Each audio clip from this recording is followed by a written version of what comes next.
ఈరోజు కూర పప్పు మామిడికాయ ఎంత బాగుంటుందో తెలుసా. ఉడికేటప్పుడు నెయ్యి వేస్తాం కదా, తాలింపులు కూడా నెయ్యి వేస్తాను. చక్కగా పప్పు ఉడికిన తర్వాత ఇలా స్టవ్ మీద మామిడికాయ తురుముకున్నది వేసారన్నమాట. కుక్కర్లో పప్పు పెట్టేసామండి. ఇలాగా పుల్లల పొయ్యి మీద ఉండితే ఇలా ముద్దలాగా ఇలా వస్తుంది అన్నమాట. చక్కగా అలా వండుతానండి. మా వారికి ఇలా ఇష్టం అని చెప్పి చక్కగా ఈరోజైతే పప్పు మామిడికాయ. దీనికి ఒక తోడున్నారులేండి, తర్వాత వీడియోలో చెబుతాను.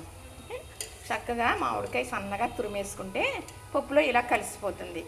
మామిడికాయ ముక్కలు పచ్చిమిర్చి ముక్కలు ఒకేసారి వేస్తే పచ్చిమిర్చి కూడా పులప తీసుకుని కారం అనేది దిగి అది ఒక రుచి వస్తుంది అన్నమాట. చక్కగా పోపు వేసేసానండి. పప్పు మామిడికాయని గుమగుమలాడిపోతుందండి. నెయ్యి తాలింపు కదా, చాలా బాగుంది. మరి నేను చేసే విధానం చూడాలి అనుకుంటే పెద్ద వీడియో ఉంది, చూడండి. లింకులు అయ్యి నేను పెట్టలేను కదండి, మరి అందుకు ఆ వీడియో చూస్తే ఇలా చేసుకుందరు. కానీ లైక్ చేయండి, షేర్ చేయండి, సబ్స్క్రైబ్ చేయండి. చూసిన వారు లైక్ చేయట్లేదు, లైక్ చేయండి.